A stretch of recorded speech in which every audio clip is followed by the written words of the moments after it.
Well, hello everybody, wherever you're coming from and what time it is there. It's 12 midday here in Brisbane, but I realise that people are tuning into this broadcast at different times of the day. So welcome one and all, and I'm looking forward to spending an hour with you unpacking this concept of influence and managerial influence. And so I'm hoping that you gain something very useful out of this presentation.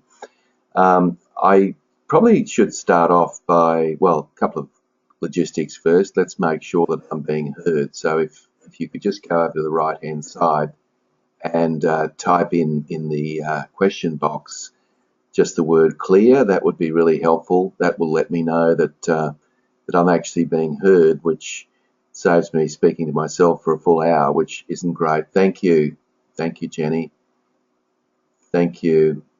Okay, it sounds like I'm coming across loud and clear. Thank you, Desley. Thank you, Tracy. Yep, all good. Okay, I'll assume that I'm being well, that people can hear me. I wrote a book in 2005. It's on your screen there on the right-hand side, called The New Influencing Toolkit. And one of the reasons I wrote the book is that I was looking around for information on influencing, particularly from a leadership perspective. And what I found was that there wasn't a lot of material out there, and surprisingly. So one end of the scale, there was a lot of sales literature on it, and the sales literature on influencing isn't always applicable for people who are leaders who want to improve their influencing capability. And then at the other end of the continuum, I noticed that there were quite a few references in the academic area, but they didn't have a huge amount of practical application. So that was the motivation for me to put together the New Influencing Toolkit and some of the material that I'm going to share with you today. And I hope you find it very useful. So I just wanted to make that clear. Now, those of you that might be new to this process, all I'd like you to do is just whenever you can think of a question, if you've got a comment or an observation, whatever it might be, just go to the question box there on the right-hand side and just type out your question, and I'll stop and respond to that during the broadcast. That way it's fresh in your mind. I can keep it as interactive as possible, and of course you get the response to your question as soon as you can. All right, so let's get underway. There are basically four things that I'm attempting to cover in our presentation today. The first thing is that let's just talk about influence and what it means. And a lot of people have very unusual ideas about influence. Some people think, of course, that it's about manipulation or being cunning and underhanded.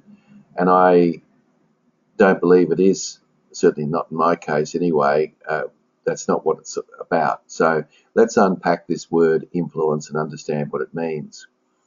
Secondly, I want to share with you my influencing capabilities framework, which is at the heart and centre of my work on influence. And then out of that, I want to talk about four strategies of influence. And during that presentation, on that part of the presentation at least, I want to talk about four famous characters or four famous figures in history, and use them as a basis of talking about a style of influence that they use. And each of these four have predominantly used one of those four influencing strategies. And I'll finish up talking about some tools that you can use to improve your influence in the workplace, and some very practical tools. The book, The New Influencing Toolkit, has 64 practical strategies. Obviously, I can't go through all those, but I'll go through a good dozen of them and share with them those. So that's where we're going in the next hour. So just relax and enjoy yourself. And as I said, if you've got comments or questions, just type them into the question box there. Okay, now you can, on the screen here, it'll come up on your screen very shortly. There it is. Oop, gone. There it is. You'll notice that there are four historical characters on the screen, and you may recognize them. Certainly the faces would be familiar at least. but you probably do recognise them. I can tell you that one's still alive and 3 of them are dead. I can also say to you that one of the things they've got in common is they're all famous. But what else do you think they've got in common? What do you think might be the common features of all 4 of these individuals? While you're thinking about that, I didn't select these people because I'm fans of them or their work necessarily, and that's important. I'll keep making that point. I selected them for a different reason, and I've tried to be as politically correct as I possibly could be by making sure there's the gender balance and making sure that we have minorities. And what I've been trying to do is and I wanted to talk about that specifically and what they all have in common. All influence in their own sphere and ways. Thanks, Desley, you're 100% right. Each of these people have been highly influential in their own way.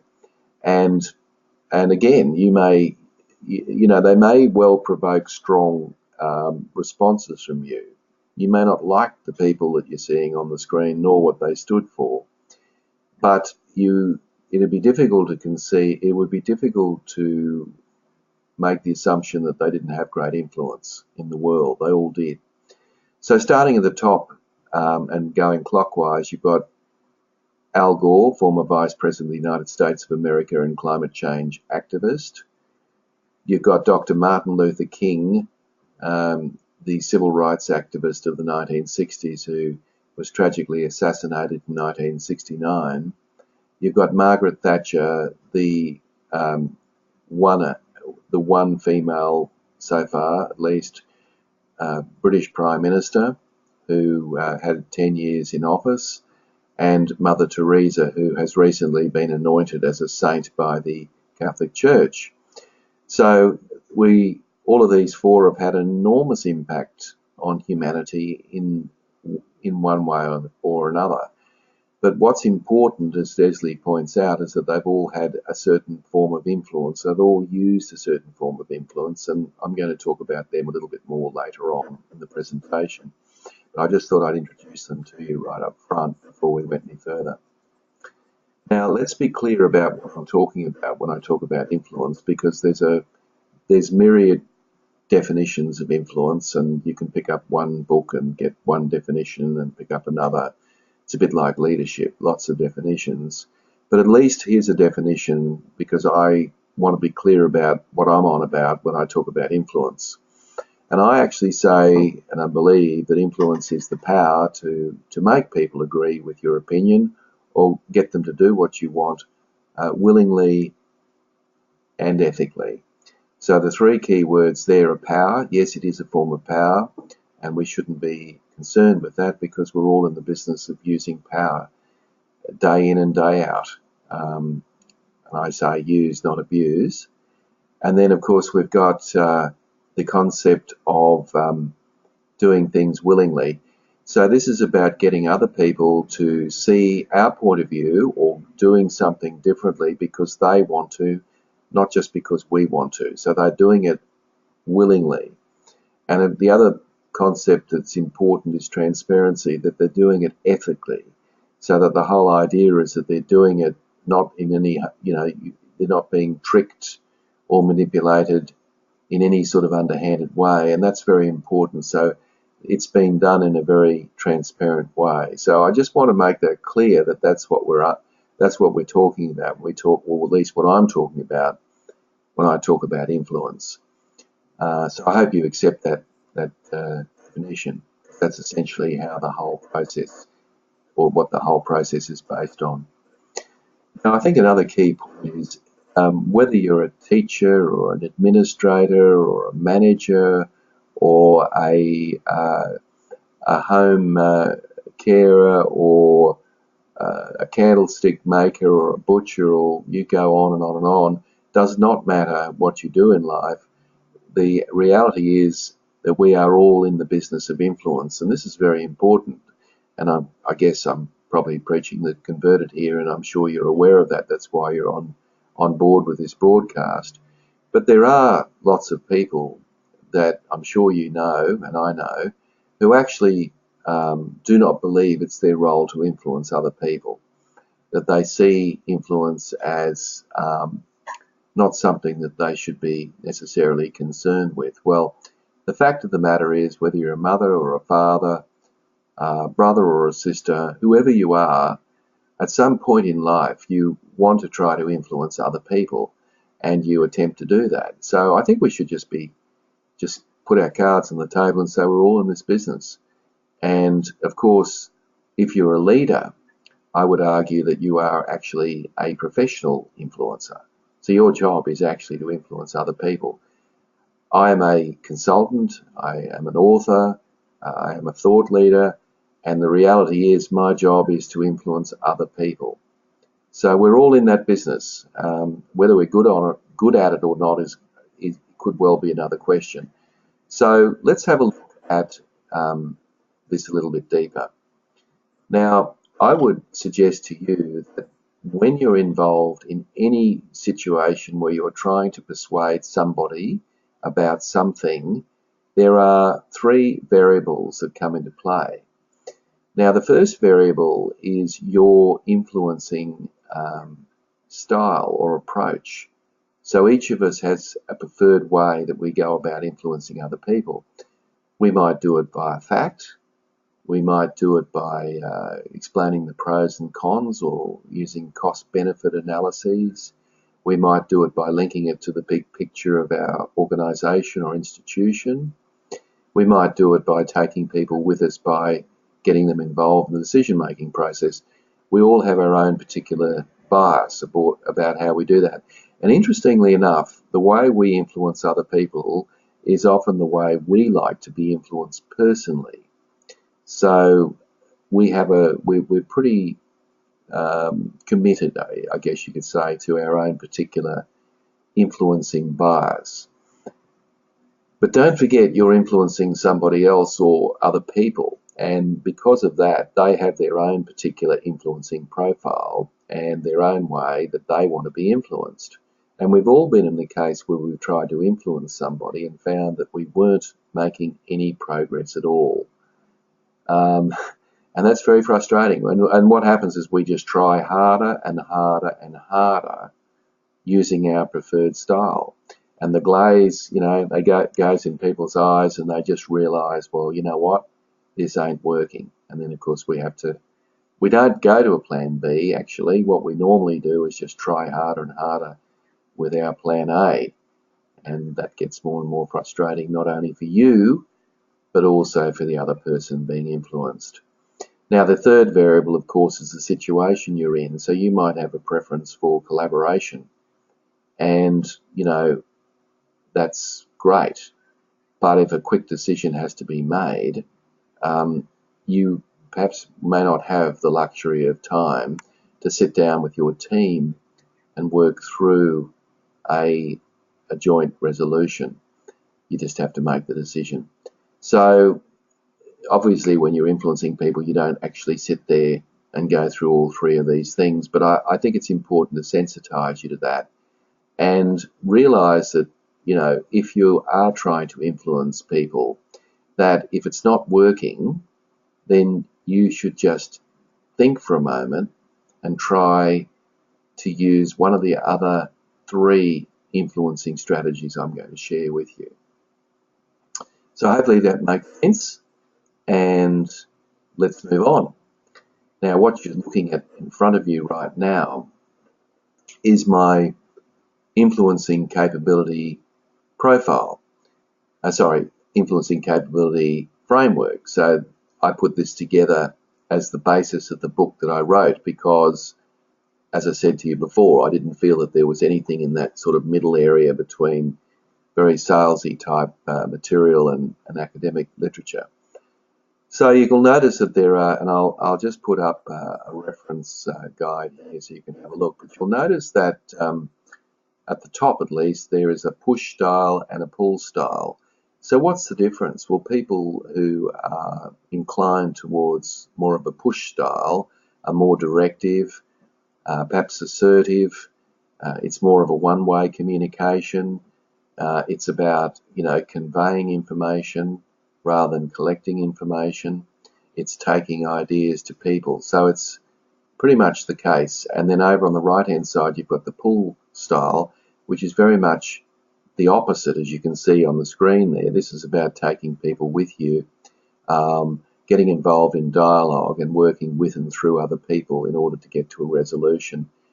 And, so it's about seeking information. It's about meeting people where they're at and so forth.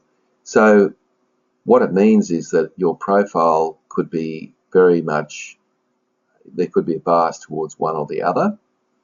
And over on the left-hand side, you'll notice, and I'll put up the reference guide there as well, you'll notice that you've got a logical approach and an emotional approach.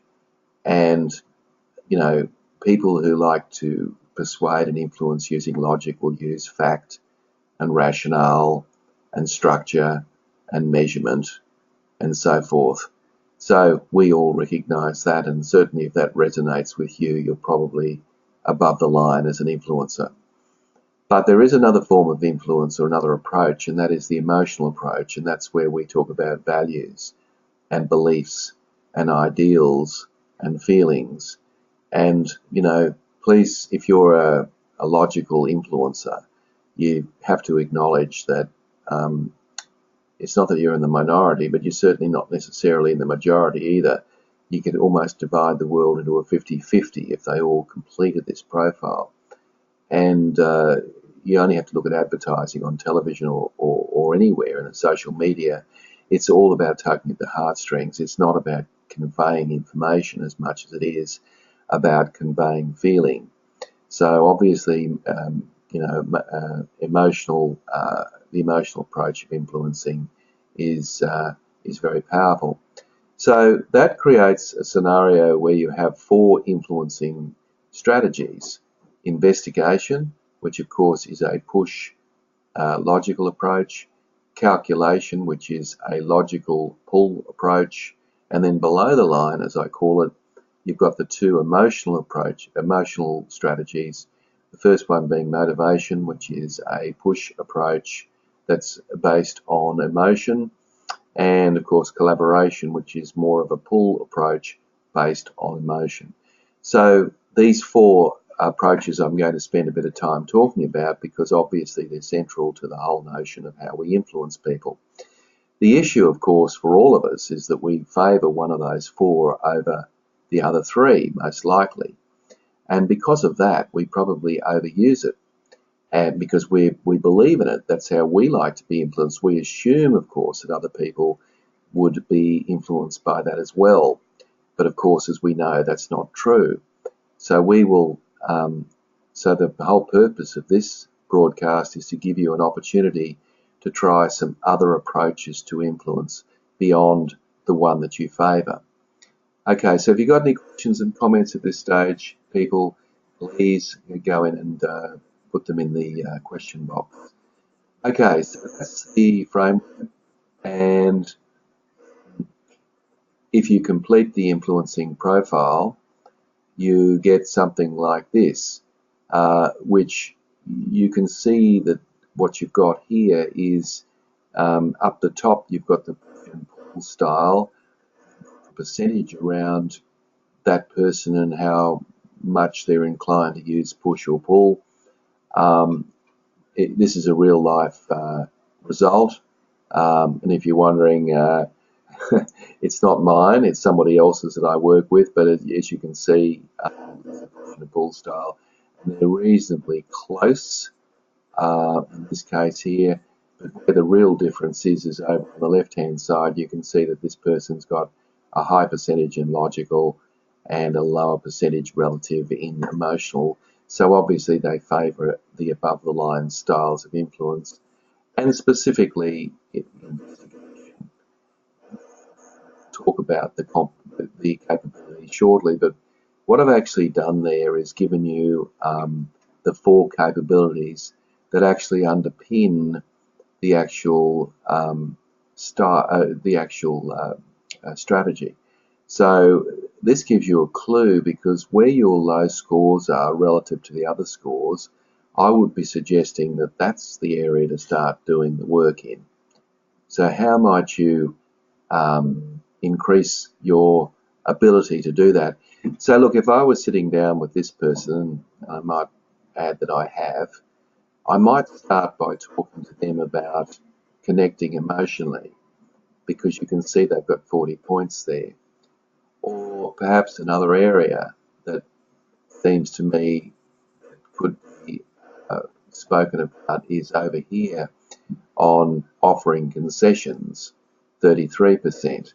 Or perhaps we could talk about sharing ownership, or even building trust. So I've sort of got a bit of a game plan which I can then work with that person to work with, to basically bolster up their capacity to influence.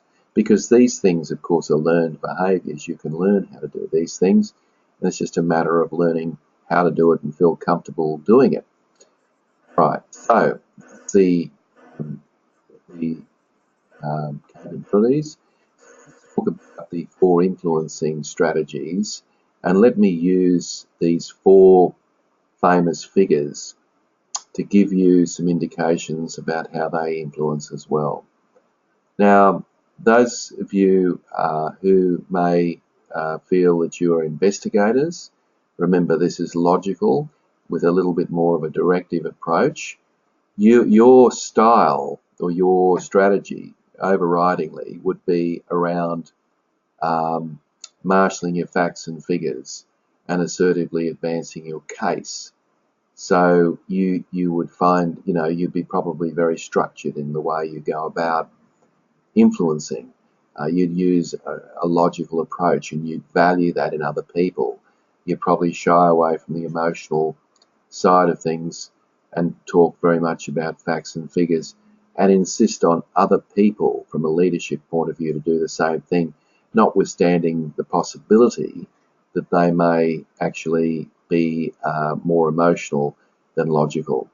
So Al Gore is a good example of that, and when he of course was vice president under the Clinton presidency administration from 1992 to 2000. He lost that very famous election against George W. Bush in 2000, and Florida, of course, was the controversial state where that was decided ultimately in the courts. And Al Gore, of course, went on to reinvent himself and become a climate change activist. And if you do get an opportunity to go onto YouTube, I'd strongly recommend you have a look at Al Gore's presentation, The Inconvenient Truth. And what will surprise you is his very strong reliance on facts, figures, logic, graphs, charts, and pictures to give his presentation about the need to do something about climate change. And again, this is not about me promoting any cause, or I'm just simply pointing out to you that Al Gore has been hugely influential and probably will still be influential, but he uses a particular strategy, and that is around the strategy of investigation. So that would be a good place to have a look. Now, let's have a look at the investigators a little bit further. Now, if you think about the world of work, police officers obviously very much rely on investigation. They collect the evidence, they build a case, they lay charges, and they put the evidence and the case before a court of law. And if that evidence and that case is robust, then they can influence the court to bring a verdict of guilty, and they can be influential that way. Of course, scientists and researchers are also in the business of investigation, because they put together a hypothesis. They attempt to demonstrate they put together or marshal evidence to demonstrate that that hypothesis is actually correct or perhaps incorrect, and and they can write a paper on that and can be hugely influential. So when would you use this in your own workplace? Well, obviously, if you've got workplace incidents such as a health and safety issue, or an incident where there's been harassment, it requires a thorough investigation, as we know from a legal perspective. But of course, in order to make a judgment about those sorts of incidents, you need to have a robust report that's based on evidence. And that's how we become influential in those circumstances. But look, where you wouldn't use this is if you were trying to get the hearts and minds of people on board with a proposal. Say for example, you were looking at a new strategic direction for your organisation. The people that you're trying to take with you probably don't want or need a whole lot of facts and figures. They're probably going to want you to paint a compelling picture of the future, and probably want you to collaborate with them so that they have joint ownership in the direction that you want to take them. So investigation would not be the way to go in those circumstances. So what about the clear calculators who like to calculate? And look, when I put this together, calculation's not an ideal word. It's got these connotations of, doing things behind closed doors. But calculators have a tendency to talk about pros and cons. So what the calculators will often do is they'll talk about the benefits of a proposal, and they'll also talk about the risks or the costs of not going ahead with the proposal. So people who are inclined to do this, people know exactly where they stand, and they're very focused on key performance indicators and processes and procedures, and they'll often refer to those when they're making decisions, and this is how they gain their form of influence. Everyone knows where they stand with a calculator, and hence, of course, you can see there Margaret Thatcher. People either loved her or loathed her. There's nothing in between, is there? And I'm sure she generates emotions in you one way or the other. And it's basically because it was very clear what she stood for. And obviously, if you didn't agree with what she stood for, then I suspect that you wouldn't be impressed. But nevertheless, you'd have to argue for someone to stay Prime Minister for 10 years and to create enormous change in Great Britain. She must have been influential, and she was, of course. But her style is using the calculation strategy. So let's have a look at some people that use this strategy.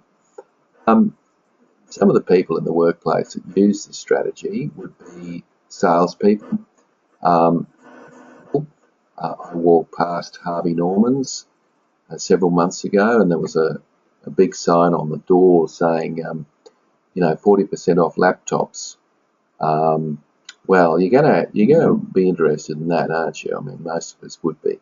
So I decided to walk into the store, and then there was another sign inside the door saying must close by the close of business today in order to get your 40%. So in other words, they were using classic calculation strategy, talking up the benefits and also talking up the downfalls of not taking advantage of the circumstances. So salespeople do this all the time. So do financial advisors and planners. They'll talk up and say, this is the very best deal going. You need to get in on the ground floor, and if you don't, you'll find that you'll miss the opportunity. Animal trainers as well. I love taking my youngest daughter to the circus each year, one of the last remaining live entertainment pieces that there are. She loves the ponies, and the trainer there has a whip in one hand and some treats in the other. And what they do is use the whip or the treats to get the ponies to do their impressive feats. The other thing that's interesting is if you think about a school teacher that you really had a huge influence on you at school. I don't know who they are, but I do know one thing about them, I'm sure, is that they were very crystal clear about where the line in the sand was. You kind of knew that, as long as you stayed on this side of the line, everything's fine. You move to that side of the line, it probably wasn't a good thing. So I think good teachers have that capacity to let people know where they stand in relation to their own standards. So any workplace implementation that you're introducing, you have to convince your team that it's a good thing for them. And the way to do that, of course, is to talk about the benefits of it. And of course, the other thing to do is to talk about, if you don't do this, what would be the potential pitfalls. So if you're introducing some sort of harassment and bullying training, legislation, so that people know where they stand with the law, most people aren't going to be too excited about that. But if you explain to people that that ultimately they're vicariously liable, and if you explain to people that it's one of the benefits that you'll get from this is to be able to distinguish between what is harassment and what isn't, and if you explain to people that if you didn't have that kind of information, you might be put in a position where you actually don't pull people up for certain behaviours that are inappropriate. You see what I'm doing? I'm actually using the calculation strategy to convince people to do something, to convince people it's actually in their interest to do that. Now, but look, situations that are vague and unclear, probably not a good idea, because people aren't, they're just, because it's so waffly, we actually need you to use investigation first. People need to know the facts. But once they know the facts, then you could probably move into calculation.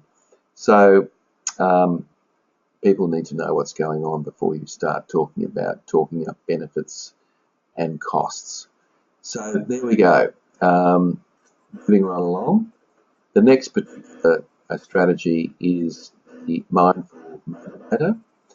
Now, remember, the big difference now between the motivator and the collaborator, as distinct from the investigator and the calculator, is that these two are based on emotion and not logic.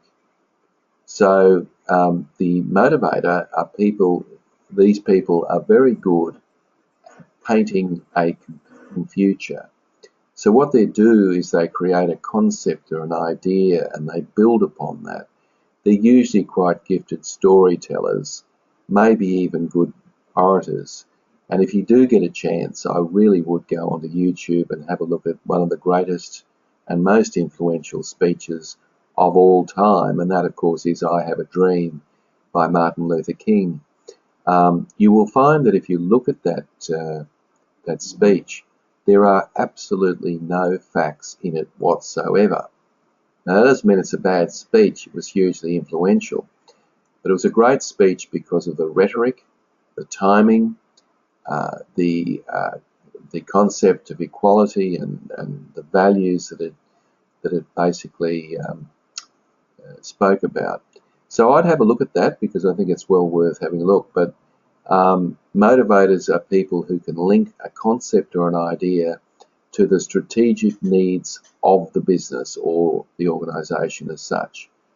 So let's have a look at that a little bit. So entrepreneurs, if you think about entrepreneurs, they are big picture thinkers, aren't they? So if you take an Elon Musk or a Richard Branson, what they do, what business they're in, is really to sell a concept or an idea, and then to surround themselves with people who believe in that concept and idea, and that's what they do. That's how they operate. And so entrepreneurs are very big picture thinkers. Advertising executives, of course, do the same thing. They have to think about the big picture and how we're going to convey a message very quickly to a lot of people via a medium such as social media or television. So they Artistic directors, of course, have to bring a show together and keep reminding people of the big picture, the bottom line. The show must go on, as the saying goes. So where you want a new strategic direction for your organisation, and this might not necessarily mean for the organisation at large. It could be just your team. You need to talk in terms of how your proposal is linked to the strategic direction of the organisation. And you need to do that because people need to understand the consistency or the context around how this fits in. So that's great when you're doing strategic planning, but where it wouldn't work and shouldn't work and doesn't work is around this where people need to actually understand the rationale for a decision. So they actually need some facts and logic around it.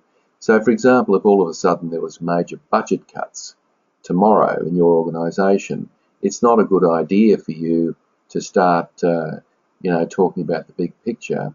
What would be a good idea for you is to explain very clearly and very specifically the reasons for those budget cuts, and then perhaps from there you might talk about the implications of those budget cuts and so forth. So you can see if you use the wrong strategy at the wrong time with the wrong people, you'll end up not being as influential as you'd like to be. All right, so if there's any questions, guys, comments, observations, just type them in there and I'm more than happy to respond to those. Okay, moving right along, the final of the 4 influencing strategies is the collegial collaborator. Now, collaborators will bring people together. So they're very good at building teams. They understand the consensus is a critically important part of influence, and they'll strive for that. And what they'll do is they'll involve people in the decisions. The major downfall, obviously, of this strategy is it takes time, and of course that's what deters a lot of people from using this particular strategy, is that it does take time. So you're really about engaging hearts and minds. It's still an emotional strategy, but the big difference between motivation and collaboration is that you're trying to engage people with each other. So this is about actually gaining commitment, or what the French would call esprit de corps. It's about developing a sense of obligation amongst the team members themselves. And the best example is Mother Teresa, because the work that she did on the streets of Calcutta, where she really had to bring together a coalition of volunteers.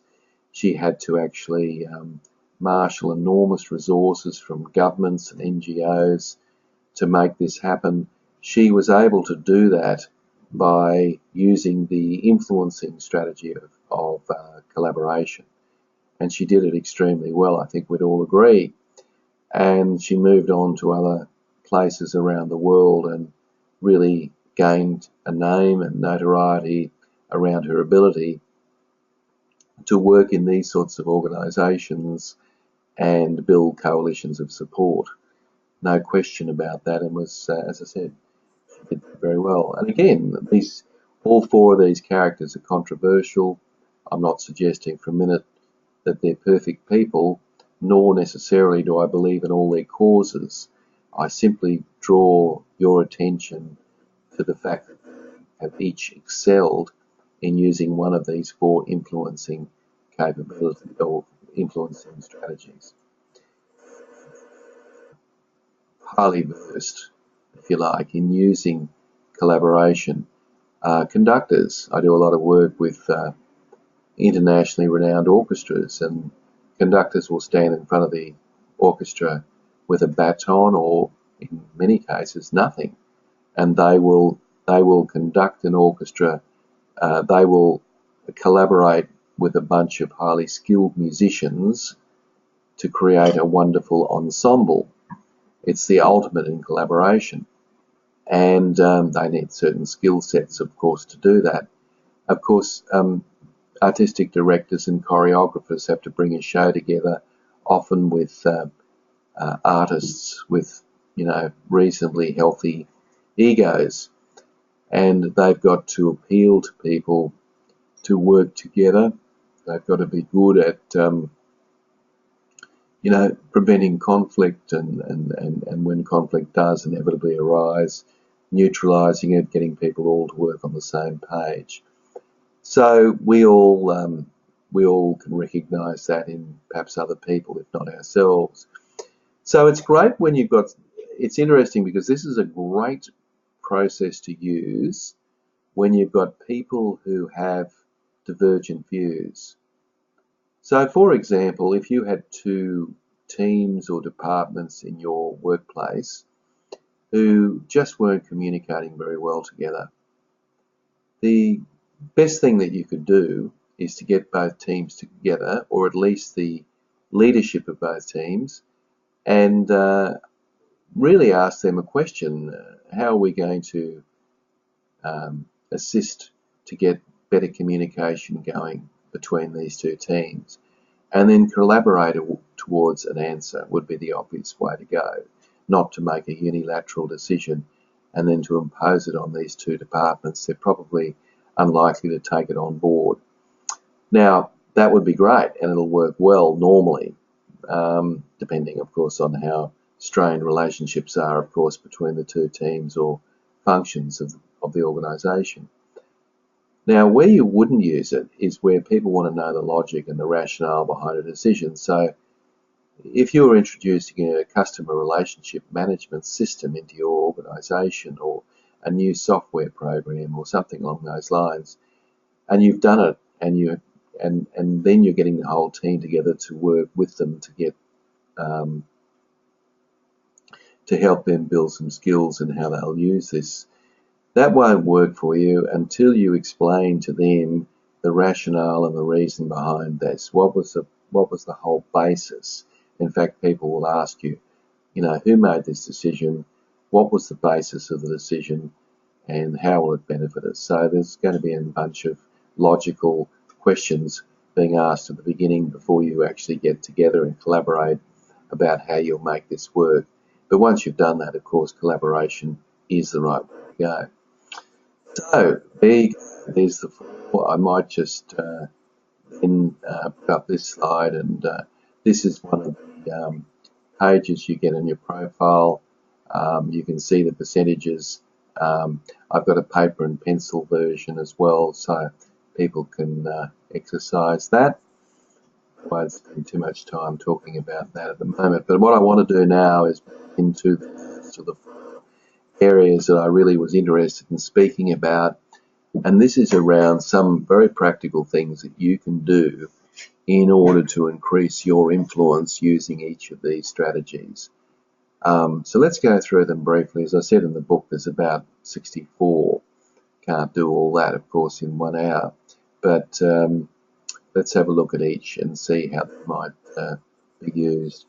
Third-party endorsements are great. I mean, I'm on my 8th book now, and at the back page of on the back cover of every book, there's an endorsement from somebody who's considered to be a bit of an expert in the field that I'm writing in, and saying nice things about me and the book that I've written and the ideas that I'm expressing. And the whole purpose of that, of course, is that people may well respect that person, and as a result of that may buy the book on their endorsement or their testimonial. So if you're trying something new in your business, and that somebody else in another area or department has tried it before and done it successfully, or perhaps even in another organisation, then you can refer to them almost to the point of bringing them in to speak to the group, or perhaps just refer to them via their approach, and that adds credibility. Structured interviews is the way we interview people for jobs. We have a tendency to ask different people the same questions in the same way, because we want to create a robust selection decision that people will entertain as being valid and reliable. because we've given people the opportunity to answer the exact same questions. That's why we use that approach. Surveys, of course, are very reputable and influential because a survey result can change thinking. You only have to look at opinion polls and political parties for that. And look, one that I'd strongly encourage you might consider that perhaps doesn't get the airplay that it should is a process map, and you can see a process map on your screen there. And a process map is just drawing out diagrammatically, in other words, illustrating a particular process that occurs in your organisation. And then looking at that process and making some suggestions or recommendations around how you might improve that process. So it can be even more powerful if you do that in collaboration with your team. So imagine getting a whiteboard out and drawing out a process. Say, somebody makes contact with your organisation. What are the steps in order that they need to take in order to get an order completed? What's the process in enrolling in a school? What's the process in,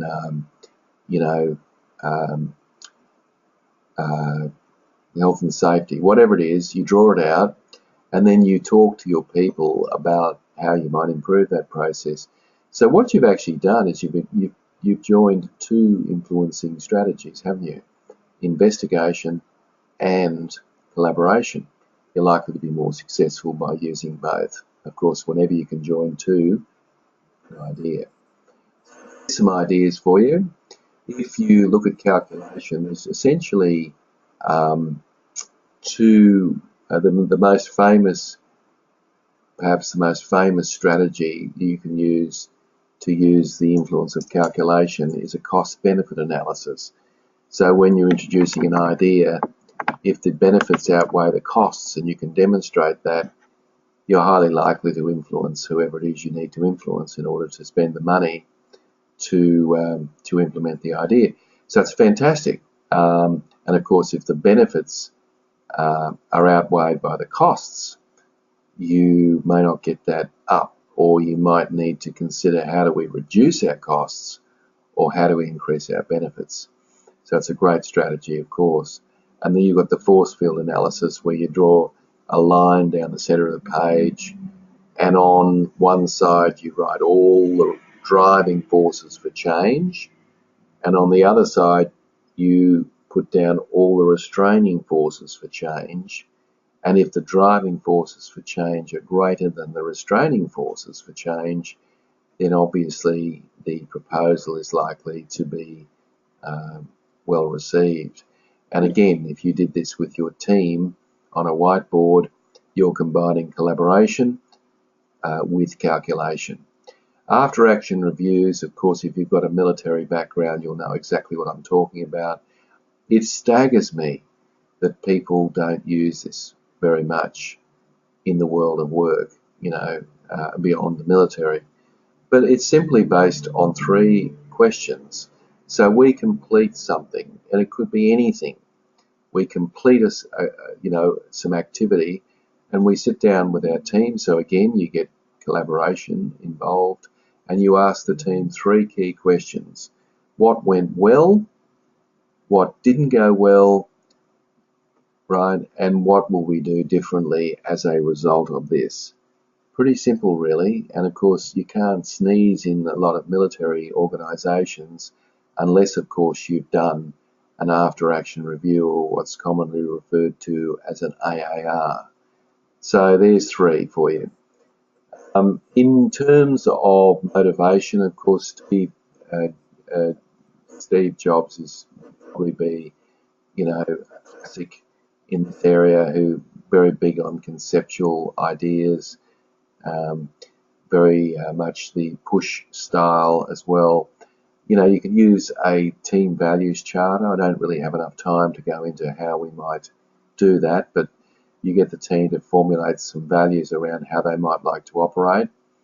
The GROW model, GROW stands for goal, reality, options, and where to from here.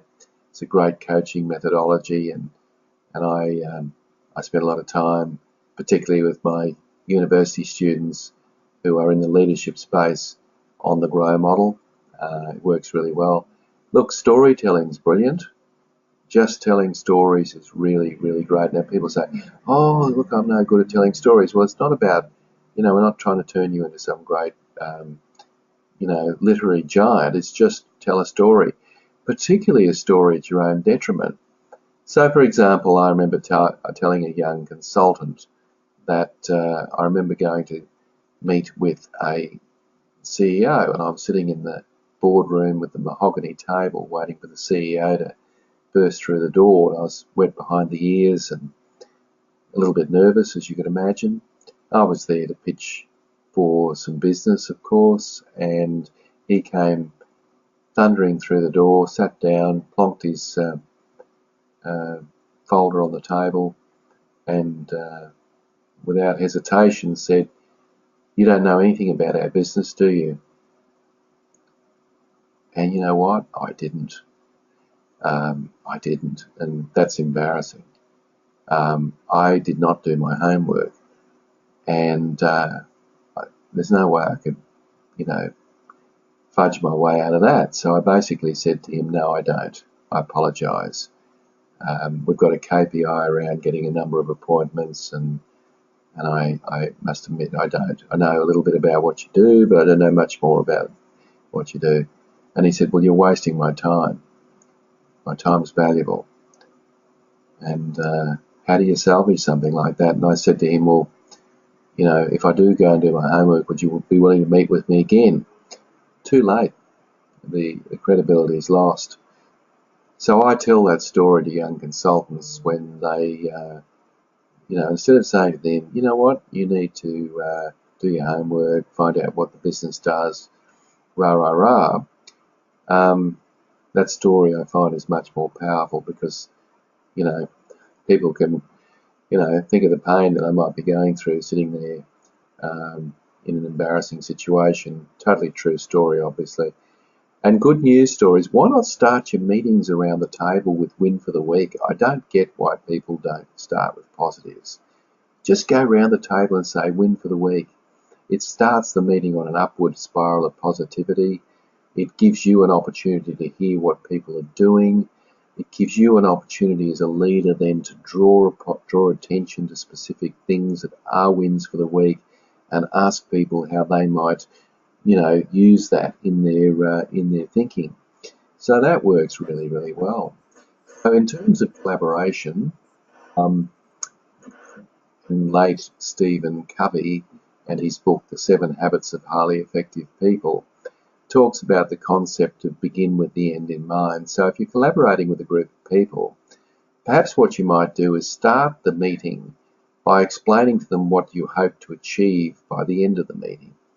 So you might say, what I hope to achieve by the end of the meeting here is a consensus around how we might deal with this issue for the future, right? That's what I want to do.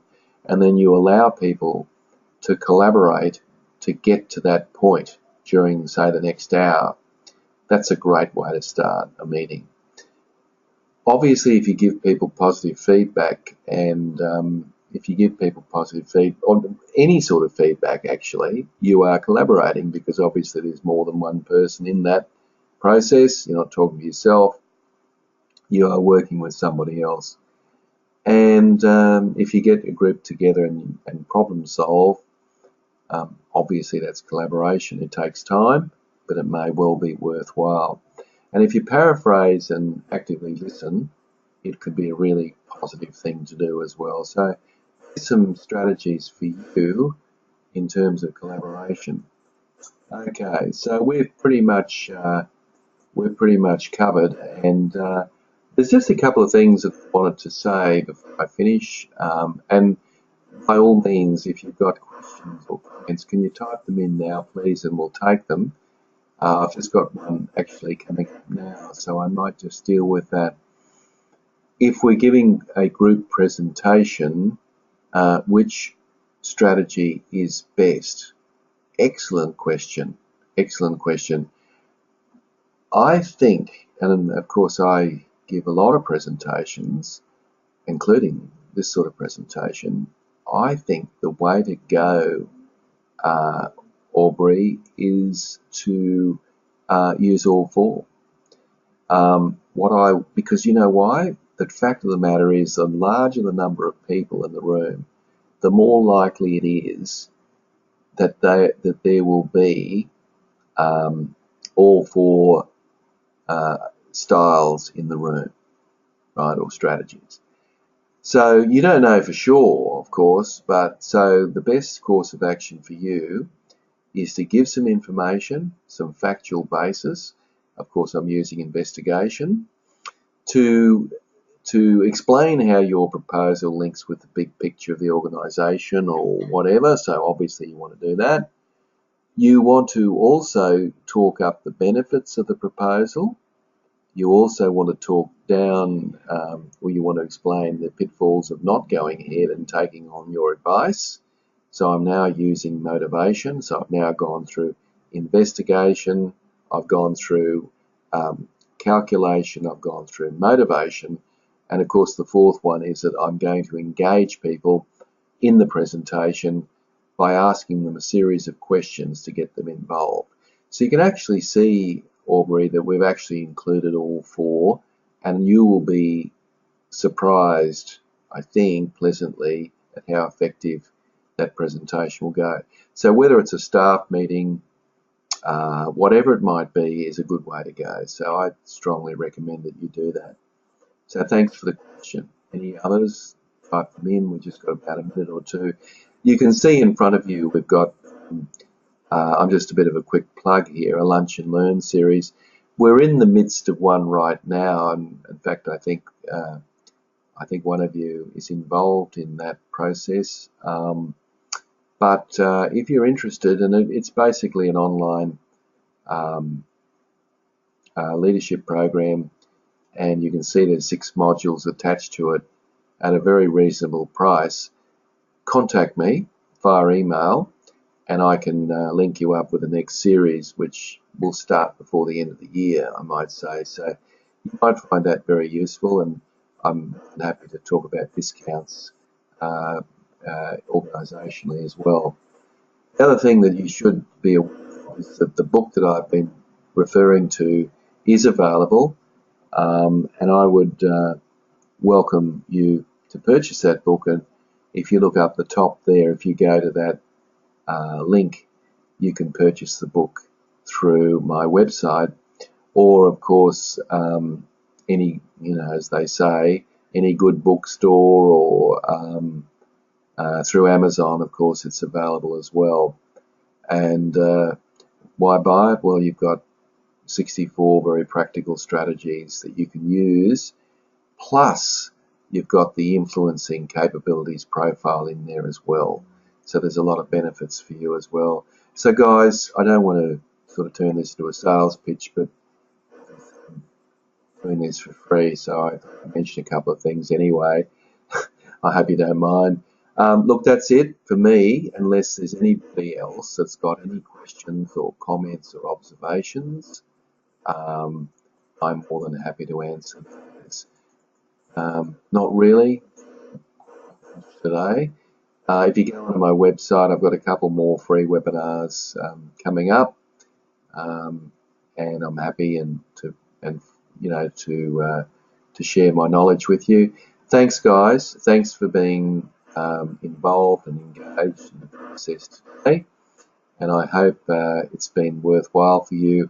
The next thing you'll hear from me, you'll get an email from me this afternoon, and in that email I'm going to send you a link for these slides, and also I'll upload this recording to YouTube, and so you can go back over it and look at it. So thank you, and goodbye, and I've enjoyed working with you today. Thank you.